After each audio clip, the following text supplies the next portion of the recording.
E aí galera do Explica Mais, hoje eu vou dar uma dicasinha bem rápida de português para vocês em relação à questão da ortografia. O falar certo, o escrever certo, beleza? Dá uma olhadinha nessa primeira frase que eu tenho aqui. A derrota do Corinthians foi assistida por todos. Nada de se sentirem ofendidos, por favor, em relação ao Corinthians aqui. Dá uma olhadinha nessa frase e eu quero que você verifique se ela está certa ou não. E aí, o que você acha?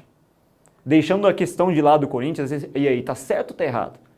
Bom, para responder essa questão, eu vou avaliar essa outra construção que eu tenho aqui embaixo aí. Todos assistindo a derrota do Corinthians.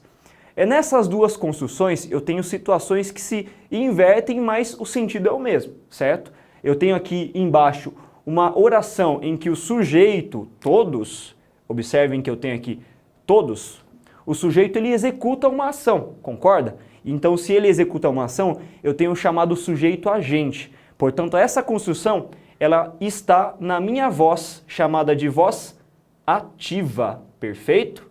Uma voz ativa. E essa voz ativa acontece porque o meu sujeito executa uma ação de assistir a alguma coisa. Então, na sequência, o que a gente tem aqui, ó? Um verbo e a derrota do Corinthians, toda essa construção aqui, equivale a um objeto indireto por conta dessa construção que vem acompanhado de uma preposição obrigatória. Sendo assim, o meu verbo é um verbo transitivo indireto. Perfeito? Olha o que a gente tem aqui em cima. A derrota do Corinthians, tudo isso aqui, ó, equivale a um sujeito também. Só que esse sujeito, ele recebeu uma ação. Portanto, essa construção como um todo estaria na minha voz chamada de passiva.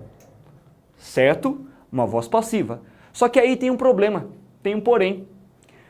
A transformação de uma oração na voz ativa para uma voz passiva só é possível de acontecer a partir do momento em que eu tenho um verbo transitivo direto, ou seja, no momento em que acontece um objeto direto. E o que a gente tem aqui é um objeto indireto. Portanto, fica a dica. Essa construção que aparentemente está correta, na verdade não existe. Então é uma oração improvável de acontecer.